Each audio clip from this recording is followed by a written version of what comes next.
My leg falls asleep. Hey. Right as we're ready to start. It's fine. Who needs legs? One of these days. Oh, man. Oh, it's a stinger. Oh, it's the worst. Yeah, when your toes are all numb. I hate that.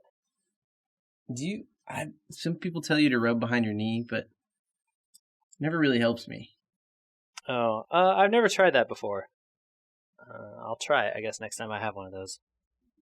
I don't know. I wish other problems were solved by rubbing behind your knee. It seems to work for me, but I don't know. Maybe it's just a distraction thing, right? You're like focused on something else until it goes away. Yeah, I don't know. It's weird. It's more likely that that's the case. Episode 23 of Wayward Gamers, JJ. It's time. Andrew. Yay. We're back. Oh, man. It felt like a really long weekend. It probably felt kind of long to you as well, huh? It did, yeah. I forgot to check with you beforehand if you even wanted to mention this on a podcast. We'll talk about it. It's fine. I'm going to have to talk about it for the rest of my life, so might as well talk about it here, too. Congratulations, JJ. Happy news for you. Yeah, hooray. And Stephanie are engaged, right? Yeah, we are. We're so excited. Everyone is super happy, and we're happy that everyone is happy for us.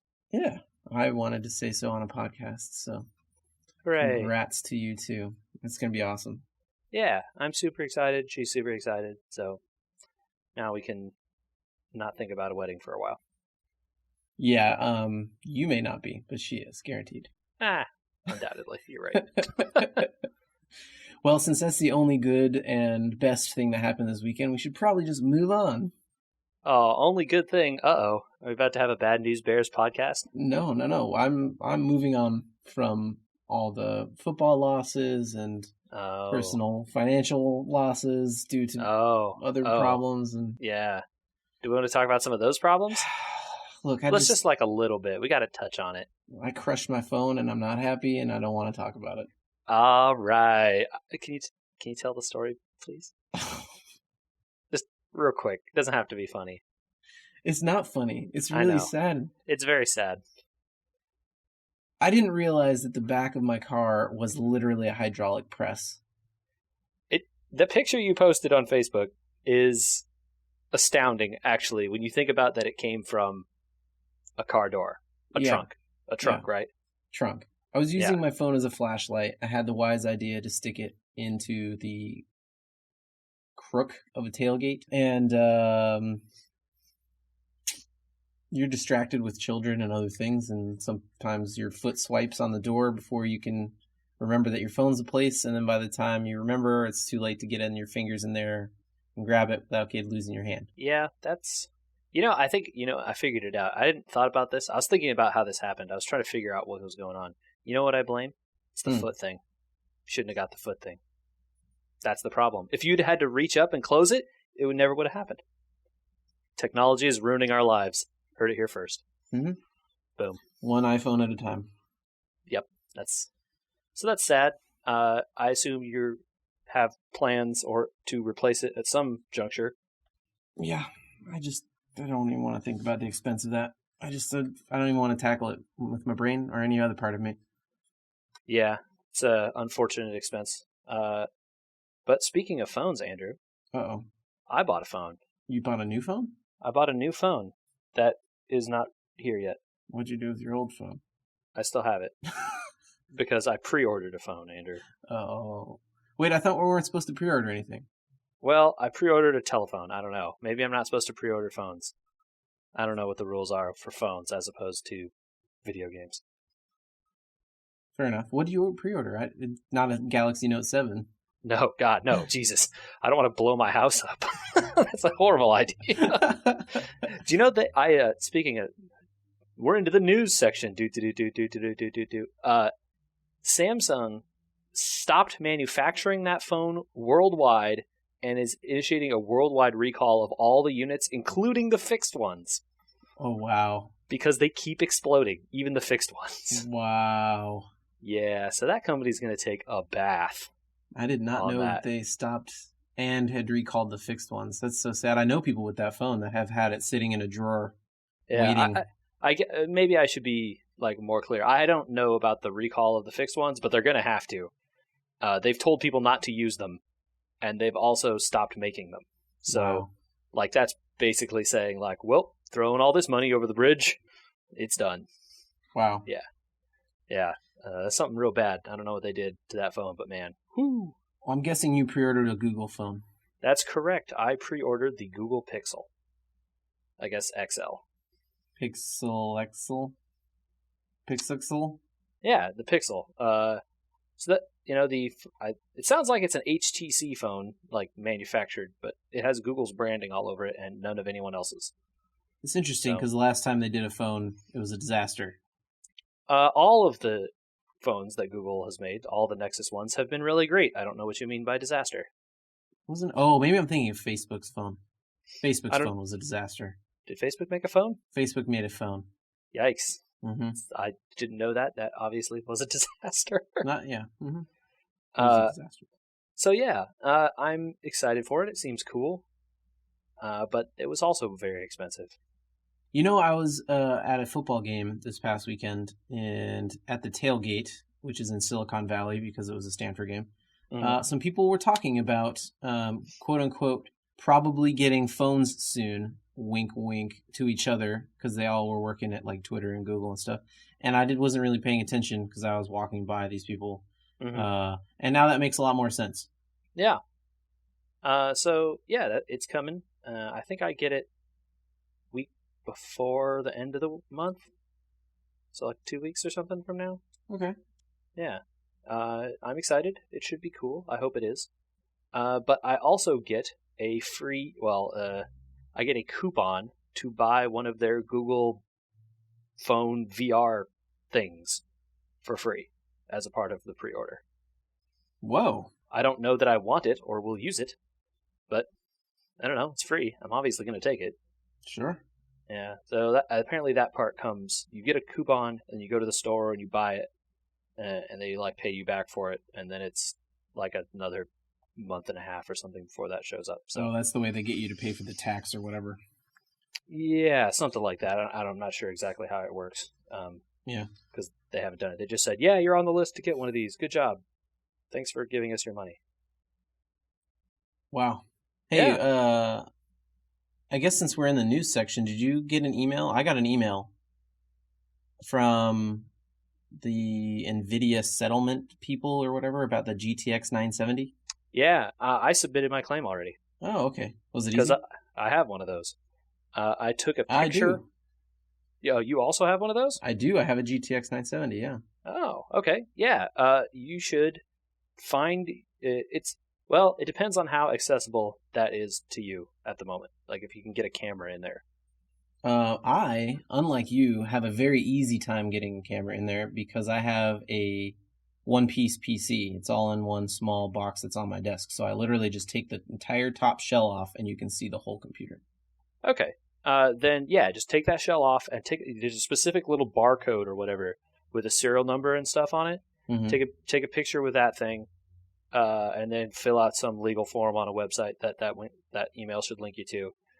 And yeah, you should be good to go. I guess so, to explain. Yeah, I was gonna say we kind of jumped into the end of that there. Yeah. So people have sued Nvidia, or a class has formed. Right, it's a class action lawsuit against Nvidia, the company that makes these graphics cards for computers, about this specific graphics card that Andrew and I both have, which is the GTX 970, which is of course how they name all these things with bunches of letters and numbers. They claim that the marketing and the advertising about this card was misleading, and that people bought something that did not live up to the marketing that they basically lied. Like they straight up sold you something, and then it turned out the thing was something else. So how do you feel about this? So what? This specific card, it's 3.5 gigabytes at a faster okay. speed, and then they sold it as a 4 gigabyte memory card, right? And right. It has 3.5 at one higher speed and half of one at a slower speed. Okay. And So they're not lying when they say it has 4, but they also marketed it as the same as their other card that they're selling that also has 4 gigabytes, but all of it is the same speed. They didn't differentiate between these two, right? So I understand where people, like, from the enthusiast perspective, like, I'm a customer. I bought this card after this information about the lawsuit came out, or that information about the slowness of the part of the RAM came out. No, it was before the lawsuit happened. Because the price was way lower. Sure. Well, I think it's a fantastic card anyway. But yeah, it's very good. I've had no issues with it. But people that were trying to get the peak performance, the most possible performance out of this, equivalent to this other card that they were selling for about like $60 or $70 or $100 more, were wondering why it would never work. Like, what was the deal that was causing it to be slower? And they couldn't figure it out. And this information came to light, and they readjusted their performances or whatever, and then we're like, oh, of course this is why this works this way, and we were having troubles. Gotcha. Anyway, so it was definitely misleading on the company's part. I don't know if it's like tantamount to straight up lying, but if they're willing to settle with me and give me some free money to make this lawsuit go away, I'm gonna say, yeah. It's interesting. I never noticed any problems with speed on the card. The only problem I had was firmware related, because mine has a display port and I have a display port monitor because the hertz and stuff. Yep. And that wasn't working for months. It took them. I bought that card in 2015. What is this year? This is 16. Okay, so 2015 November, and it took them until June of this year to fix that issue. Man, wow, that's really bad. Yeah, my DisplayPort display would work every 5th time I booted the computer. That's nonsense, dude. And then all of a sudden, lo and behold, a new update. Oh, all right, install this. Let's see what. Oh, it works. That's ridiculous, man. Because especially when you consider that Nvidia puts out driver updates relatively regularly. Like, basically any time a new game gets released, Nvidia has a driver update that optimizes that game in some way. Yeah. A major release, I guess, not like indie titles and stuff. But anyway, yeah, that's and the settlement is I don't know how much the money total is for, but I think they're offering members of the class $30. Yeah, each person that owns, you get $30 per card. Yes, and I think you have to have proof of ownership of the card. So that's Correct. the trick there. But I save my stickers and boxes and stuff, so I have that, and it sounds like you do too. So yeah, get it, man. Wow. Yeah, hey, we're the newsiest news people that know stuff about things. Straight into news right away. That's awesome. Hey, JJ. Andrew? I hate to bring it up again, but I think we have to kind of jump back a week. Okay, we're going back in time. To when? To Skyrim. Oh, we're going to talk about Skyrim. Okay, this will be fun. Yeah, let's go. I've had another week with the game. Are you having a great time? Still? Yes. That's great. Yeah. I really, really, really wish they would be clear about the next release and tell me if it's going to fix all the bugginess with the frame rates and refresh rates and all that sort of stuff, because I have a bugger of a time not getting everything to glitch out every time I change any graphics settings. I'm going to guess that a lot of that is based on the mods and stuff that you have installed and not actually on the game itself. Researching on the internet some of this stuff, it sounds like it's not only mod related. It may be high texture or added stuff related, but at the same time, I haven't uninstalled mods to try, vanilla or whatever, but it sounds like it's not solely me. I would just say that once you start installing graphical related mods, adjusting settings inside the game is almost guaranteed to cause problems. That's Gotcha. what I would say. That's what I would say. Well, I had some follow-up points for some things that you had mentioned, and I wanted to tell you you were right about one thing. Yes, I love being right. Finally, I was right about something. What was it?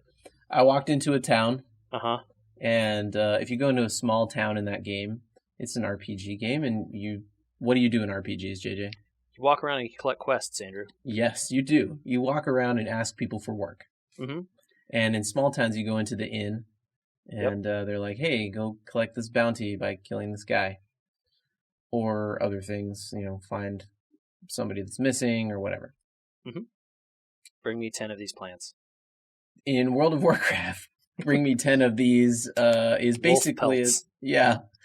bring me 10 wolf pelts is basically a staple in your quest log because it will always be there forever. It doesn't matter if it's a wolf pelt or something else. Yeah, that's the standard joke.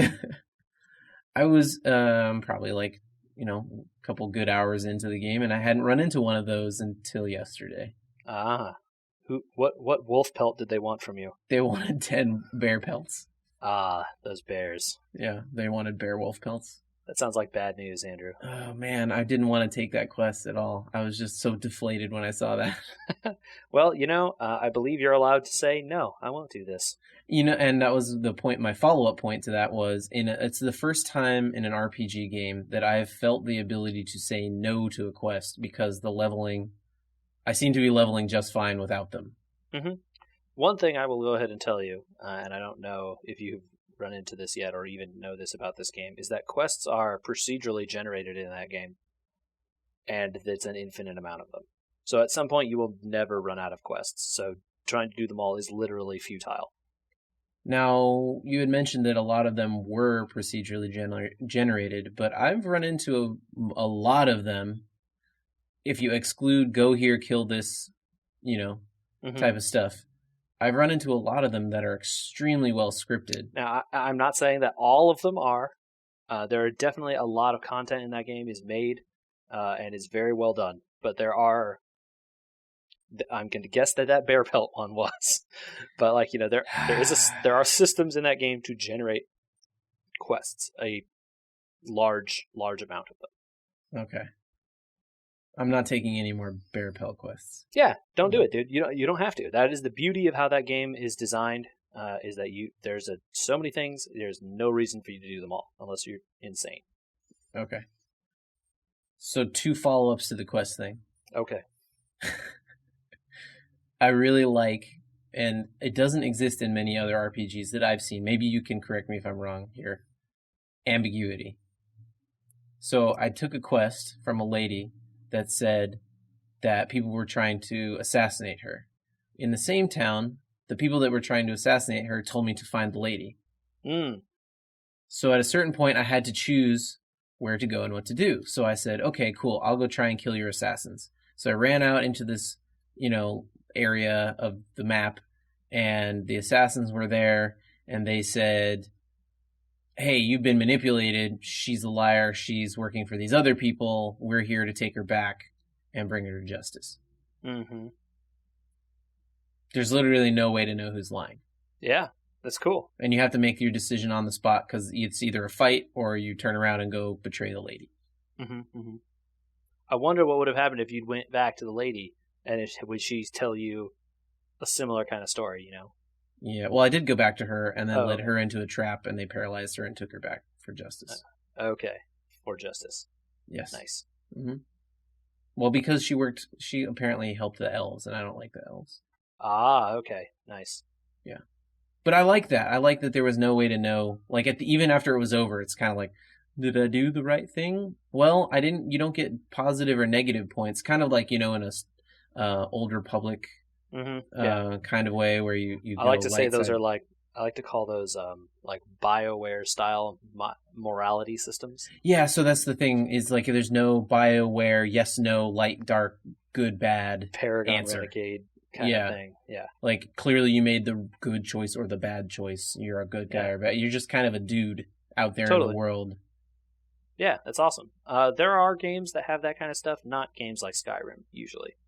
Although I guess, obviously Skyrim does have those moments. The places where I've run into it are a lot more the more narratively focused kinds of games.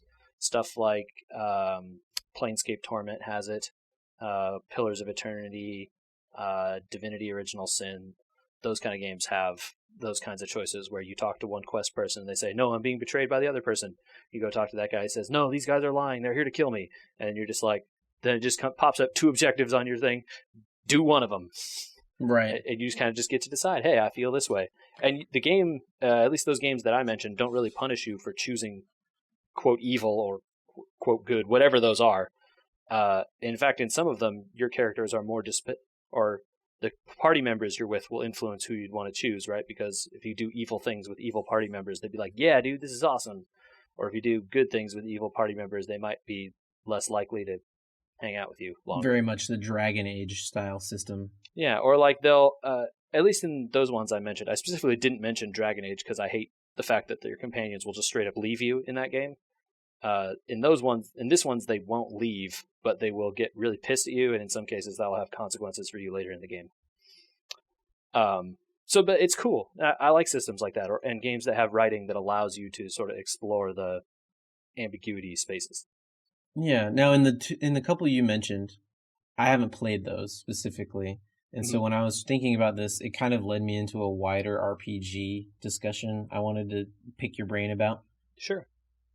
Playing Bravely Default in the background of this, having played plenty of RPGs in our lives, the only one I could think of where it was somewhat ambiguous and maybe the story didn't directly lead you all the way, every single quest straight to the end, was like a through line story.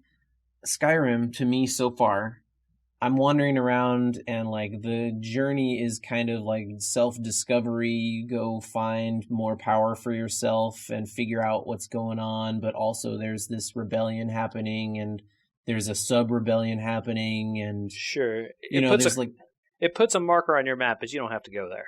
Right, yeah, and none of it really is requisite except for improving yourself to go meet a guy eventually. Mm-hmm. And there's no way to know what that's about or anything, or what it has to do with the rest of the game, and really probably honestly has nothing to do with the rest of the game. Like literally the game could for you be go kill all the dragons, get all their power, walk to the end of the game. Yeah. In fact, you can do exactly that in Morrowind. You can skip the whole game and just walk straight to the end and win in like 20 minutes or something. It's that is the design aspect of that game, specifically the Elder Scrolls styles game, and actually even the newer Fallout games work that way as well. Fallout 3 and Fallout 4, they're designed in such a way that it's the loop in the game is the exploration, and the leveling up and all the weapons and the fighting and all that other stuff is like secondary or tertiary compared to exploring and doing your own thing and being your character out in the environment. What other games explore that space? Because I can't think of other RPGs really that follow that model. And there aren't really other games like that. There's a reason people love those games so much. There really aren't other games that work on that same scale as those Bethseda games. I'm pretty sure I got it right. Yeah, I'm pretty sure you're right too. The Bethesda games are kind of their own thing. And the reason that no one else does them is because they're insanely expensive, and you'd have to compete against these ones that are already out there that are so beloved. Okay, so at this point in it also takes them like 5 years to make every single one of them, right? Sorry. No, it's fine. It's true. It takes them a long time, but they put out this, and then they pull out Fallout, and then they put out this, and then they put out Fallout. Yeah, with like 3 years in between each one. Sure, that's fine. It gives me enough time to play one of them because I don't have any interest in the Fallout games. Okay, well, the Fallout games are the same thing, except you take out the magic and the dragons and the spells, and you replace it with guns and technology and a wasteland. Yeah, it's the same game then, basically. Yeah, I know that. That's part of my problem with them, actually. Not just the Fallout, and I have big issues with Fallout for the same reasons I have issues with Skyrim. Well, I have to follow that up. Like, this is how, with everything you just said, can you say that it's a bad game? I think that the combat design in that game is boring and terrible. But above that, like, okay, well, in Fallout, you shoot things, so that's no different than, what's that other one made by those Gearbox people? No, it's extremely different, because the Fallout one has this big, giant world to explore in the same way that Skyrim does, right? There's like a pseudo pause targeting, aiming, turn-based thing. It's not even turn-based. I don't know why I said that. Called VATS in Fallout that kind of gives you critical chances and stuff to make the gun combat more interesting. But in general, the Fallout combat is super boring in the same way that the Skyrim combat is super boring. And that's the thing I hate about that game. Of all the positive things we said, just because the combat is something you don't appreciate, you think it's terrible. Because what do you do 95% of the time in that game? You're in combat. It's the thing where, like, the thing that's fun about those games is the walking around and the exploring and the doing the cool stuff. And you forget that you spend most of your time walking around fighting bears or dragons or whatever while you're walking around in your chance to go explore this awesome cave or go up that mountain you can see in the distance. Okay, so my experience with combat, now that I've played the game more, I did go archery, right? Which affords me fun times where there are a base full of mages and I'm sneaked and I can snipe them all from very far away, and that's kind of enjoyable. Mm-hmm. Cool. But when things start to get in close and I have to switch to the axe and shield and I'm just sort of hacking away, I do see where you could get frustrated with the combat in terms of not quite knowing what's going on. But I thought about that for a minute and said, well, how frenetic would normal, like, hack and slash gameplay? Wow, I mean, it should be somewhat, right? In this style game where you're kind of being put into an immersive environment, how much more immersive would it be if they then took you into some sort of turn-based combat system? Like, no, so I'm not saying that turn-based combat is the answer, but there are other games that are in a first-person perspective that I have loved and enjoyed playing that are more interesting in their terms of their combat design. Games like Deus Ex, all of the Deus Ex games actually are all first-person games where you have guns and swords and nano stuff that amounts to magic, and that stuff, the combat in those games are way more interesting than anything you do in any Elder Scrolls game. That's my issue with it. So would it be the perfect game for you if it was the Deus Ex combat with the Elder Scrolls skin? Maybe. I don't know. I don't. Yeah, I don't know, Andrew. That's maybe. That sounds like something I'd be interested in. I'm just curious. I can see where you would get a little bit frustrated with the combat, but to me, it doesn't ruin the game nearly as much as saying they're, like, bad. Okay. I mean, this is my opinion. I'm not forcing other people to agree with it.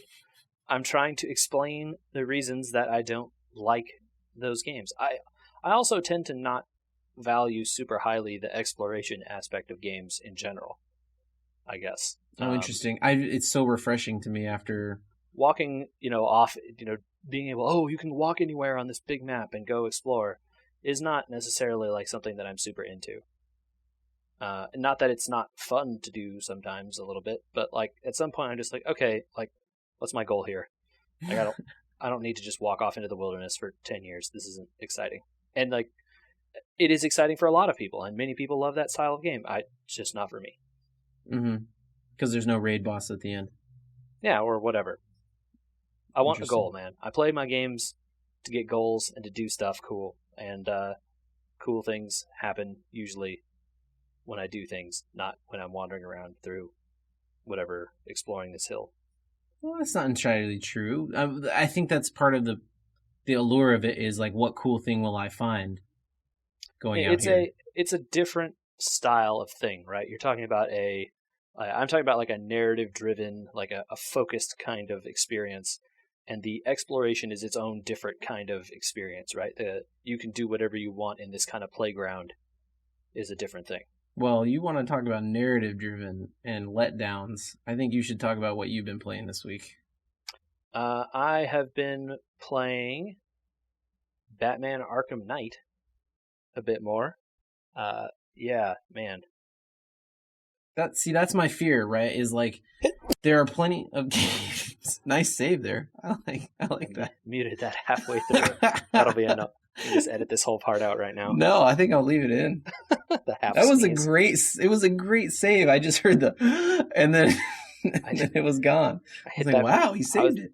as soon as I started to, I was like, oh no, I was reaching for the mute button on the microphone. In my head, I pictured you like scrambling for the mute as your head flew backwards, like out of control. Yeah. I have one on the headset, so like as I was tilting my head back, I was like, oh no.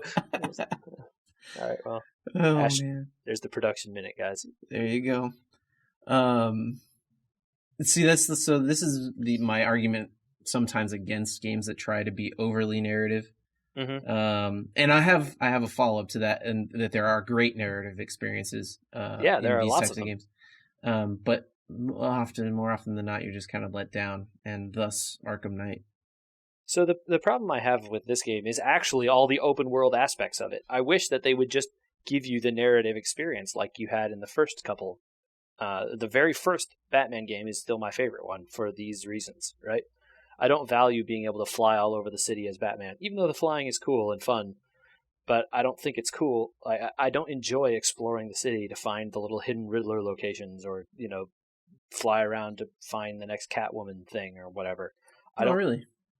I would rather just them say, hey, here's the next like story encounter. There's a Riddler thing over there if you want to do it. Like, which is why I liked Arkham Asylum, the first one, because it was this sort of driven, focused thing. You're like going through this part of this thing and this part of the thing, and kind of just walking all around the asylum, not just exploring. You were doing a thing on purpose because that was what you were there to do. It's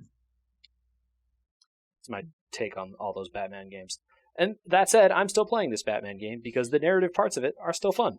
Okay, so you've turned around on Arkham Knight, huh? After having turned it off a couple weeks ago. Yeah, I guess I finally just came to accept that the answer to everything is go find the Batmobile and have it do whatever dumb stuff it needs to do to win, and then continue on about the game. It's like the solution to every puzzle is bring the Batmobile here and have it shoot people or have it blow stuff up for you or power something using its motor or whatever, and then that's the solution to every single puzzle. That's pretty disappointing. It's super disappointing. Well, that Batman game kind of sounds a lot like previous games made by like Ubisoft and all those. Who makes those Batman games? They're made by Rocksteady or Okay. a WB Games people. Okay. And I will say the first two, Arkham Asylum and Arkham City, are really, really good games, and I like both of them quite a bit. But this one, it's not my jam. Not your jam. Yeah. Have you been able to squeeze anything else in with your busy week or weekend? Andrew, I went and saw a movie in the theaters. I haven't done that in ages. I know, and I wanted you to know because I think this one might be a little bit close to your heart, because I know it is sort of to mine too. I saw the new version of the Magnificent Seven. It's something that I'm kind of excited about. It looks fun. Yeah, and man, I just wish. So we could talk a little bit, I guess, about the original. Came out in I think in 1960, and starred basically every famous male actor of the time. Oh yeah, Steve McQueen, Yul Brynner, Marlon Brando is in it. Roger, what's his name? Coburn. Who's that guy? Vaughn. What's that guy's first name? I don't remember that guy's first name. I think is it Robert Vaughn or something like that. There are 7 guys. I named just 6 of them right there, or 5 of them right there, and every single one of them was a mega, mega, mega star. It was like the first version of the co-star movies where it was like, we have a ton of them now, like Expendables and not Magnificent, Oceans. Yeah, Avengers is similar in that it's, it's just a bunch of big stars all getting together for a team up kind of thing. Mm-hmm. But for its time, it was one of the last big Hollywood westerns before they all sort of moved over towards the spaghetti western style pretty shortly after Magnificent Seven came out. And that movie is really special. I think if people can go back and watch that movie and it holds up. It's slow because all movies are slow compared to movies made these days. Oh man, our looking back on things segment is supposed to be about things that don't hold up, but I don't think that's possible with this movie. No, this movie is an all-time classic, and it always will be. The music is still probably some of the best scoring ever done, probably, I don't. That theme is just so iconic. You hear it in stuff all the time, and it's just the movie is just great overall. Amazing performances by every single person. Even if the movie itself is a Western version remake of Seven Samurai by Akira Kurosawa, which also still holds up. I don't know that I've ever actually seen that movie all the way through. Ooh. Yeah, I feel like I need to do that. But you can see, I mean, there's direct parallels, right? Like, the movie is very clearly just like, hey, take these guys, make it a Western, substitute a Mexican town for the poor Japanese town. Like, here you go. Mm-hmm. So the new movie was directed by Anton Fuqua. It stars Denzel Washington, who is actually quite good in the movie. I really have no complaints with him, although he definitely does a lot of Denzeling, if you know what that means. Denzel gonna Denzel. Denzel gonna Denzel. He definitely acts a lot in it. It's not bad, though. I don't think his performance is bad. He's pretty good as the Yul Brynner character of this movie. I like him. I don't really care if he's doing whatever he does. No, it's fine. It's a period thing, you know. I don't have any problem with any of the acting, to be honest with you. I think the acting is pretty solid. Let's get to the real meat of it. Chris Pratt. He is super Chris Pratt, man. Chris Pratt is the Steve McQueen of this movie. Oh, no. Yeah. All right. Well, I'm going to have to reevaluate. I like Chris Pratt. He's funny. He is. It's just, I didn't think the humor didn't come off well to me. Well, so Steve McQueen's role in that movie was so dry humor. Like, he was so wry the entire time. All of his stuff was like self-deprecating. Well, I guess we're really the ones who lost kind of stuff, you know. It's like, oh well, you know, oh you say that now, like that kind of stuff, you know. Mm-hmm. It's like, oh, I guess you could have given us the benefit of the doubt, that kind of stuff, you know. It's really just deadpan delivery, all kind of stuff. Where Chris Pratt stuff is very clearly like he's giving you a smile and a wink and like thumbs up and kind of not thumbs upping directly, but like, you know, the kind of like, hey, this is a joke. Sure. It's a lot more obviously comedic than just like situational humor. The issue I kind of had with it is that besides Denzel Washington, they whitewashed the out of this movie. Really? There's like there's the token Asian guy who plays like a mystical Asian dude who throws knives because of course he does, right? Because sure. And you know there's one of those in the original movie, but he was a white guy for whatever reason. Do they go into a Mexican town? Nope. They're going to them hills where there's gold. Because Did they have any Native Americans in the film? Yes, they did. They were like attempting to be somewhat reverential to him. They speak Comanche a bunch, like subtitled and stuff. So they do some of that stuff. But like, there's the one token Native American guy, and he does the Native American stuff, like shoot a bow and arrow and track people, because that's what he does, of course. Great. Yeah. And that part, like, even that stuff, which was obvious, I don't think was that bad. But, like, the entire Mexican village is now a random village of white people in the Colorado hills who are being menaced by, like, a gold mining baron. It kind of takes the social meaning out of the first one. There was no commentary, right? Like, that was... The original movie was filmed in the first movie was filmed in Mexico. And they had a lot of trouble, actually, during the filming with the Mexican government, because a lot of the Hollywood movies that had been released showed the Mexican countryside and the Mexican people in a bad light. So they imposed a bunch of restrictions on the Magnificent Seven to make sure that all the Mexican peasants and stuff were seen as like noble and like trying, not just like there to be saved by the white man and stuff. And as a result, the movie ends up, you know, paying a lot more homage to their traditions, and like the peasants have like actual lines. Yeah, it's really respectful. Yeah. And as you watch it now, and you're like, oh, these just seem like some poor farmers that are trying to fight for their land, and they go get these people because it's cheaper to get people than guns. Like that was the whole conceit of the movie, more or less, right? Mm-hmm. In this one, it's just like, we went to go get people because we wanted to have Denzel Washington show up, and it's like some poor white people who are getting menaced out of their home because of this man who wanted to mine the hills for gold and poison their farms. Because that's what happens when you mine for gold. Okay. Yeah, it just rubbed me the wrong way. And they do a lot of the same stuff, as that other movie too. But it just, man, it's obviously it was never going to be as good as the original. But just felt like they fell short to me. I don't know. Maybe they were attempting to be more faithful to the Seven Samurai adaptation than the Magnificent Seven was. I can't speak to that as directly because, like I said, I haven't seen that one all the way through. Yeah, it was just a bummer. It's unfortunate that we can't just be done with remakes. Yeah, can't we just have some good ideas? I understand that, like, Ghostbusters, Magnificent Seven, Jurassic Park, all these movies are great, and we need to make sure that the franchises or whatever stay alive, or well, not so much in the case of Magnificent Seven, which is kind of out of nowhere. Yeah, I don't even think that, it's more a matter of movie companies want sure things, right? They know that this thing was amazing and people love it. Well, if we give them something that's basically the same thing as that thing, people are going to love this too. And it's just lazy, right?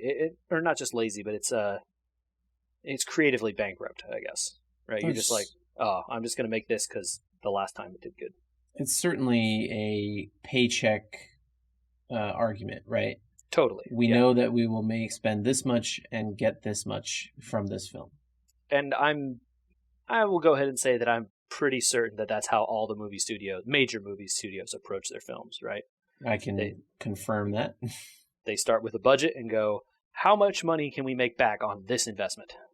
Sure, and the only original stuff you see out there basically is obtained through purchase after it's already been created. People made it, a director made it for, $1 million or something that he raised from himself or, private interests, and then they buy it for a couple $1 million and then go ahead and sell it for, 10 million or whatever, and then the director gets nothing. That's a real shame. Yeah, the system is really messed up in that way. It doesn't reward creativity, I guess, and that sucks. I mean, I hate to say, because I'm sure that they put time and effort into making this film. Yeah, it doesn't sound like it got terrible reviews. You're not even saying it was bad. It's I just don't. I really just. My recommendation to anyone who wants to go see this film is go watch the original Magnificent Seven instead. That's a bummer. I like all the people in it, and that's a bummer. Yeah, it was good, and I and my fiance had a great time, but it was just not. I would have rather had spent that time watching the original. Now, is that because of nostalgia or just because... I don't know. Hard to say. I think it was, as a big fan of the original, I was willing to give this one passes on stuff. Right? Like dumb plot twists that I knew were coming. You're like, okay, you had to do that, so it's okay. It's like, yeah, okay, they stayed faithful. They were going to do... We knew this was going to happen, right? Like, oh, someone's going to get killed. Of course you knew that was going to happen, right? Mm-hmm. So, that kind of stuff. I'm happy they made it. I'm really happy they made it. I wish more...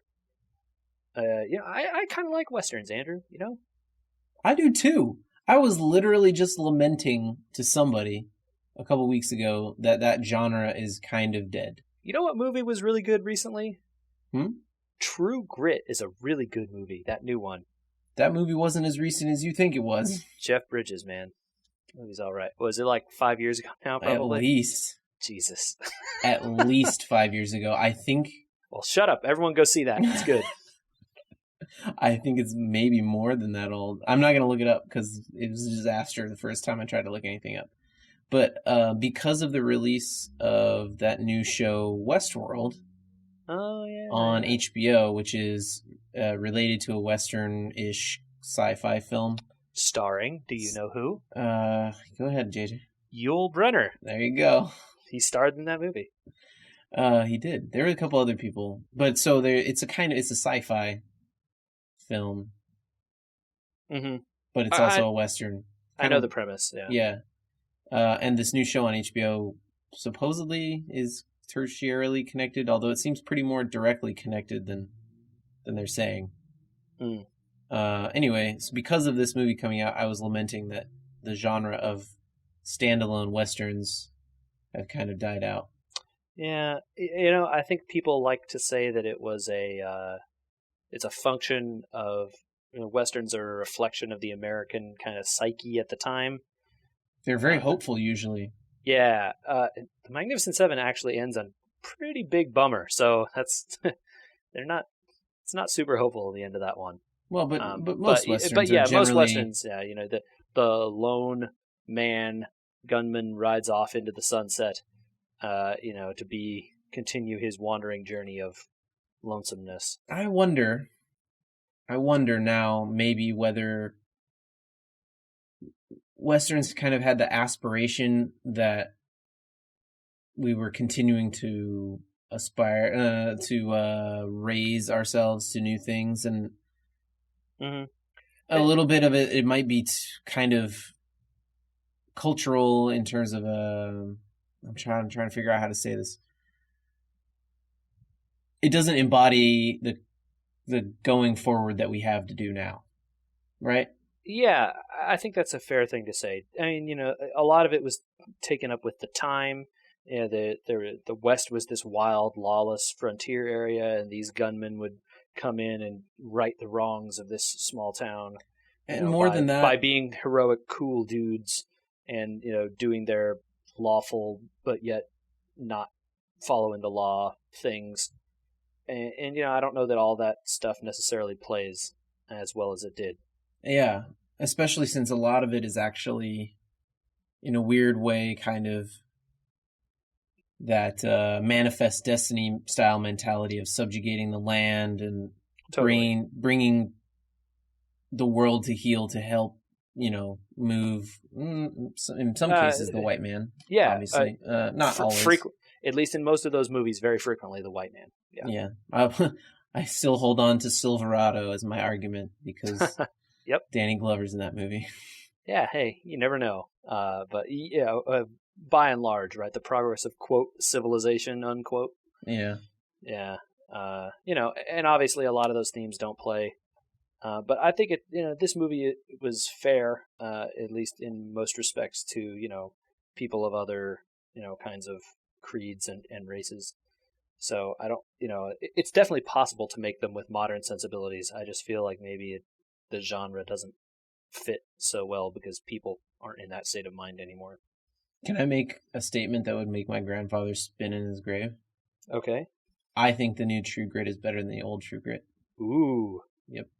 Yeah, man. I may have only seen the original True Grit like once. Well, I rewatched it because it was on Netflix, Mm-hmm. and man, is it boring. It's one of those things. Like I said with the older Magnificent Seven movie, is that like you go back and watch those movies, there's a lot of not anything happening. Well, and some of the most iconic scenes that they filmed in the new one in these huge landscapes, Mm-hmm. you can tell are like sound staged. Oh, totally. And the same in these old movies. Even if you go back and watch stuff like Doctor No and Goldfinger and stuff, you just watch them driving and you just look at the car. You're like, I can see the paint on that backside, right? Like in some cases it's that bad. But it just is what it is. The movies were made, in a time and a place, and you just have to understand that it means, hey, it's a slower burn for these kind of movies. Well, there you have it. We were gamers reviewing more and more movies every time. Yeah. If you're a fan of that movie, you could go see this other one, but just go. If you've never seen the original, it's a crime against humanity. Go watch that original movie. It's great. It is great. JJ, do you want to take a Facebook question? Oh, we got questions from Facebook. I love it. In your view, JJ, what is your best gaming accomplishment? This was a very vague question, I thought, and I do not have any. I'll go first because I had some thoughts on this, and I'll give you some time to think about it. Okay, good. Because I love dumping questions on you without giving them to you before. Yeah. I thought about this for a while, and I thought, well, what does that mean? Like, speed run? Did I do a speed run? Did I break a record? Did I come up with like a new hack or a new mod or Yeah. like what does accomplishment mean? Yeah. How do you define that? Yeah. It's a Yeah, tough one. especially because given the context of this statement, I would figure then that this person meant not achievement, right? Like, hey, the game said you did this cool thing. I think that means like more internal. What do you think you accomplished in a game? Mm-hmm. Mm-hmm. So the only thing I could come up with was 100%ing Assassin's Creed 1 twice Why'd you do it twice? because I had so much fun the first time. Oh, okay. Which is funny because you mentioned how you don't like the narrative driven but open worldness of the third Batman game, and all I could think of was that sounds exactly like Assassin's Creed. Like Andrew, I liked I played the first Assassin's Creed and thought it was okay. uh-huh. I played the second one and I liked it a little more because they focused a little more on the narrative stuff. But like, I didn't do any of the side stuff in those games. Uh-huh. I just like ran from mission to mission to mission. Yeah. And then I played the second one, and then the third second one. And then after that, I was like, I don't need these games are just the same every time, and they're like focusing all on this open world stuff that I don't care about, and not about the story thing. And I stopped playing them, and I'm super happy. So the first Assassin's Creed game, we should talk about those games in the future because there's a huge amount of coolness. Yeah, there are a lot of them, and they're hugely cool in their design and what they're about and stuff. I'm writing this down so we don't forget to do it later. Okay. Yeah, sure. We'll circle back around to Assassin's Creed another time. Yeah, but because it's a really deep game. But yeah, you could go on it for sure. Yeah, I mean, you have a ton of missions, and it's not an RPG. There's not side quests per se. There's just sort of in the first one, there's like you can go off the beaten path a little bit and find these Templars that you're supposed to take out to help, whatever. And there's like 100 of them in the game, yeah, or 99 or something. Anyway, and that was kind of it. So then the rest of it was just base exploring and finding people and accomplishing your missions, which I thought was pretty cool. So when I did it the first time, I was like, I want to do that again, and I did it twice. But I couldn't think of another thing off the top of my head. Like I haven't reached Legend in Hearthstone. I don't hold a high score or anything else like that. So it really racked my brain about what is an accomplishment in a game, right? Like finishing a game is not really an accomplishment. Yeah.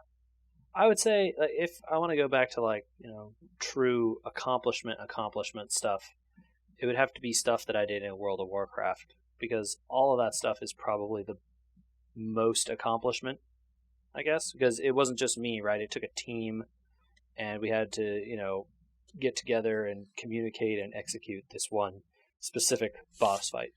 And that stuff is probably the best accomplished stuff that I've done in games. Did you guys have any world firsts or anything like that? No, God no. We were way too casual for that. We were a team of people who had jobs and, in a lot of cases, kids and things. So it was not like a hardcore quote guild. But beating some of those fights at their time was pretty spectacular, I think. I think it goes back to our previous discussion about how neither of us have ever been driven to do a speed run. Yeah. I like to experience the game, and once I've experienced it, most of the time, if I do revisit it for a reason, it's because I enjoyed experiencing it. It's not really because I'm like driving to the top of the board. Like I've been trying to do that in Hearthstone and make an accomplishment of reaching Legend in that game, right? I'd be the top 1% or whatever, and I believe it's the top part of 1%. Yeah, even. And it's driving me nuts. So it depends on how you define accomplishment. I'm going with 100% at Assassin's Creed twice in a row.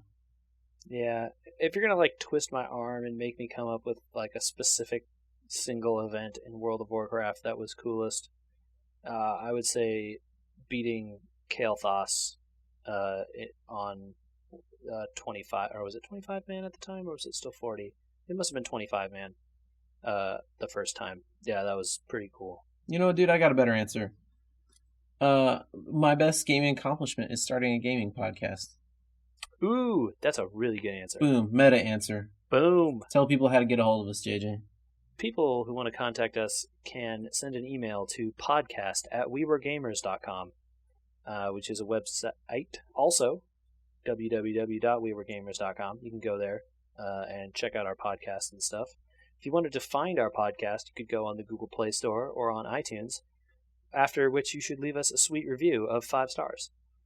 You can also check us out on Facebook, where we are We Were Gamers. We also are on Instagram, We Were Gamers. Check out that Instagram too. I'll put a photo of my phone on there.